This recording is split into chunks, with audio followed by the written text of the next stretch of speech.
High বন্ধুরা, কেমন আছো? আশা করি সবাই ভালো আছো। আমি ফাইনালি দাদার সঙ্গে দেখা করতে চলে এসেছি, কিন্তু একটা জিনিস, বাচ্চা কাচ্চা আমার কাছেও আমি নামটা ঠিক মতো মনে করতে পারি না। আগে মাগে বলে চিনি, যাতে দাদার নামটা অনেক বড়, আগে মাগে বলে চিনি। তো আগে মায়ের দাদার কাছে আমি চলে এসেছি দেখা করতে। ফাইনালি আমি আগে মায়ের দাদাকে বলবো কিছু ওর ব্যাপারে বলতে। তো খুব ভালো লাগলো দাদা আসলো মালদা থেকে। আর সত্যি কথা বলতে সবই তোমাদের ভালোবাসা, আর তোমাদের ভালোবাসা না থাকলে হয়তো কেউ কারোর বাড়ি এরকম ভাবে আসে না।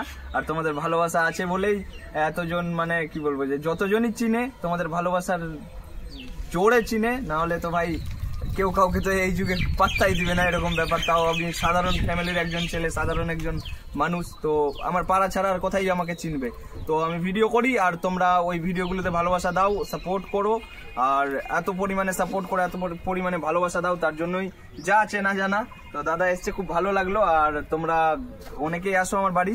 তো সত্যি কথা বলতে তোমরা যখন আসো না, আর তোমাদেরকে যখন সামনে থেকে দেখতে পাই, কাছে এসে কথা বলো, তো সত্যি কথা বলতে পুরা দিল গার্ডেন গার্ডেন হয়ে যায় আমার, একদম পুরো আলট্রা প্রো ম্যাক্স লেভেলের, বুঝলা কি না? তো সেই ফিলিংসটা তোমাদেরকে বলে বুঝানোর না, সত্যি love you love you love you all. আর আমি দাদাকে জিজ্ঞাসা করে নিব কি এই যে ফেসবুকে কাজ করছে দাদা, তো এটা অভিজ্ঞতাটা কোথা থেকে আসলো দাদাকে অবশ্যই জিজ্ঞাসা করে নিব। কারণ যেহেতু দাদার দেখে দেখে আমরা শিখেছি, আর আমরা চাই কি আমরা দাদার দেখে যেরকম শিখেছি আমাদের দেখে আরো কেউ 5 জন শিখুক। ওই জন্য দাদাকে আমি জিজ্ঞাসা করে নিব কি দাদার ফেসবুকে কাজ করা অভিজ্ঞতাটা কোথা থেকে আসলো। দাদা একটু আমার বন্ধুদেরকে বলে দিয়েন অভিজ্ঞতাটা। আচ্ছা, তো কথা হলো যে সত্যি কথা বলতে আমি আগে একজন রিলস ক্রিয়েটার ছিলাম, যখন টিকটক ছিল তখন থেকে আমি রিলসই বানাতাম। হ্যাঁ, এবার কথা হলো যে অনেক বড় একটা কাহিনী আছে আমার, মানে লাইফ স্টোরির পিছনে, যে রিলস বানাতে বানাতে দেন তোমার গিয়ে কি বলে যে টিকটক ব্যান্ড হয়ে গেছিল। হ্যাঁ, তো টিকটক ব্যান্ড হয়ে যাওয়ার পর টিকটকে আমার মোটামুটি ভালোই একটা ছিল আর কি, মানে ফলোয়ার্স, ভালোবাসার মানুষরা, জয়েন্ট মানে ফ্যামিলি মেম্বার ছিল। তো ওই মোটামুটি ধরো যে 600 মতো সামথিং এরকম ছিল। তো আমি তখন হিন্দিতে বেশি, মানে হিন্দি সংগুলোকে সিলেক্ট করে আমার ঠাম্মির সাথে ভিডিও করতাম। আচ্ছা, তো তার জন্য আমার মালদাতে খুব একটা চেনা জানা চিনতো না আর কি, কারণ হিন্দি গানের তুমি যেরকম, মানে আমি এখন ধরো গ্রামের ভাষায় ভিডিও করছি, তো গ্রাম সাইডে আমার ভিডিও বেশি যাচ্ছে। হ্যাঁ, কলকাতার সাইডে বা আর ভালো কোনো মুম্বাই টুম্বাই তো আর আমার ভিডিও যাবে না। তো তুমি যেরকম ভাবে ভিডিও করবা, যে ল্যাঙ্গুয়েজে ভিডিও করবা, যে সং অনুযায়ী ভিডিও করবা, তো ওই অনুযায়ী তো আমার ভিডিও রেকমেন্ড করবে ওগুলো জায়গাতে। তো ওই জন্যই তো তখন আমার মুম্বাই, দিল্লি এগুলো সাইডে মানে চেনা জানা ছিল আর কি, মানে মানুষ চিনতো। তো কথা হলো যে তারপর আমার ঠাম্মি টিকটক ব্যান্ড হয়ে যায়। টিকটক ব্যান্ড হয়ে যাওয়ার পর আমার ঠাম্মি মানে আমাদের সবাইকে ছেড়ে চলে যায় আর কি, বয়স হয়ে গেছিল যদিও। আচ্ছা, তো তারপর আমি মোটামুটি ধরো যে 1.5-2 বছর আমি ভিডিও করা টোটালি মানে বন্ধ করে দিয়েছিলাম। কারণ হচ্ছে যে যখনই ভিডিও করতে যেতাম আমি, তখনই ঠাম্মির কথাটা মনে পড়তো, তার জন্য আমি ভিডিও করা টোটালি বন্ধ করে দিয়েছিলাম। দেন আমাকে জানি না ভগবান উপর থেকে আশীর্বাদ করলো না কি করলো, হ্যাঁ ভগবানের আশীর্বাদই বলা যাবে ওটাকে। হঠাৎ করে আমার ফেসবুকে আর কি বোনাস শেষের একটা অপশন দেয়, বোনাসের। হ্যাঁ, এটা ঠাম্মির আশীর্বাদও তো বলা যায়। হ্যাঁ, ঠাম্মির আশীর্বাদ, ভগবানের আশীর্বাদ, যাই বলো।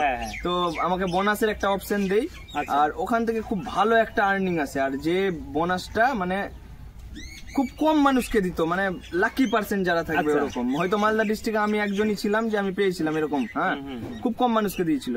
তো ওখান থেকে খুব ভালো একটা আর্নিং হতো আর কি। তো আমাকে আমারই কয়েকজন বন্ধু বলল যে এখানে কাজ করতে পারিস, খুব ভালো আর্নিং দিচ্ছে যখন। তো আমি আবার কাজ শুরু করি, রিলস আবার শুরু করি বানাতে। তো এবার ইনকাম যখন আসছে তখন তো কাজ করতে হবে, অবশ্যই। তো এবার কাজ শুরু করলাম। দেন তারপর রিলস থেকে আবার আমি ভাবলাম যে রিলস মানে গানে করতে গেলে তো ফেসবুকে কপিরাইট দিয়ে দিত গানগুলোতে। হ্যাঁ, হয়ে যায় ওরকম। তো তারপর আমি মানে কি বলে ওটাকে, যে রোস্টিং ভিডিও শুরু করি। হ্যাঁ, রিলস রোস্টিং ভিডিও, মানে রিলসে রোস্ট করতাম। তখন আমার সামনে এসেছিল সবচেয়ে প্রথম কুসুম বৌদি। কুসুম বৌদি মুড়িটা ভালো করে সানবি। হ্যাঁ, তো তারপর ওগুলো নিয়ে আমি হালকা পাতলা ট্রাই করতে লাগলাম, যে রোস্টিং মানে ব্যাপারটাকে নিয়ে। হ্যাঁ, তারপর তো শুরু হলো, ওই কুসুম বৌদির সাথে দেখা করে আসলাম, তারপর সব হলো। দেন আমার লাইফে আসলো ট্রেন্ড একটা, এখানে আয়, ওখানে আয়, ওখানে আয়, ওখানে আয়, হ্যাঁ মোথাবাড়ি আয়, ফারাক্কা আয়, কালিয়াচক আয়, সুজাপুর আয়, সব জায়গা আয় আয় আয় আয়। তো ওগুলো নিয়ে খেলা শুরু করলাম। তারপর শুরু হলো তোমাদের ভালোবাসা। তো সত্যি তোমাদের ভালোবাসা না থাকলে কোনো কিছুই সম্ভব না। এরকম ভাবেই ভালোবাসা দিতে থাকো, এরকম ভাবে সাপোর্ট করতে থাকো। আগামীতে আরো সুন্দর সুন্দর ভিডিও তোমাদেরকে উপহার দেওয়ার চেষ্টা করব। আর কি বলবো, বলছিলাম ফেসবুকে ফার্স্ট আর্নিং মানে কত টাকা পেমেন্ট পেয়েছিলাম, এটা একটু আমার বন্ধুদেরকে একটু বলে দিবা, এটা আমার রিকোয়েস্ট। ওটা বলা যাবে না, তবে ধরো যে একটা নর্মাল মানুষ যত টাকা আর্নিং করে আর কি, হ্যাঁ, তো ওর মোটামুটি 4 গুণ। আচ্ছা, আর কতদিন থেকে ফেসবুকে কাজ, কত বছর থেকে একটু এটা বলে দিবা। ফেসবুকে কাজ কতদিন ধরে?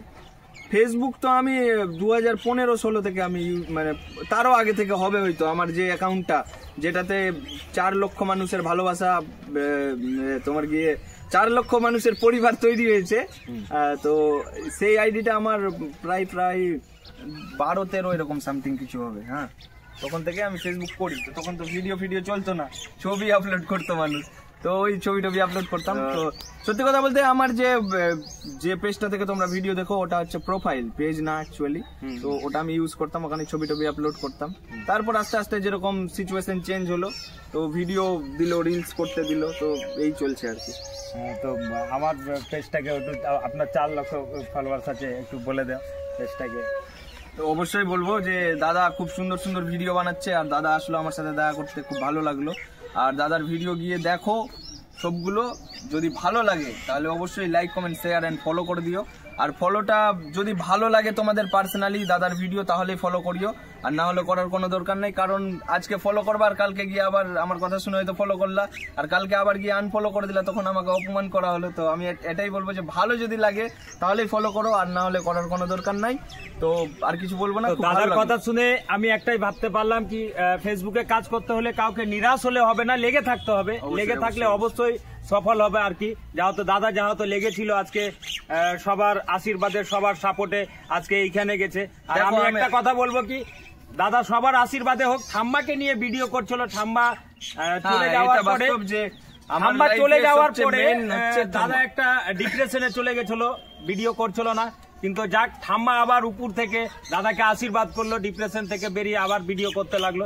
এটা দাদাকে ধন্যবাদ কি, যাক ওই অত বড় একটা ডিপ্রেশন থেকে বেরিয়ে ভিডিও করলো।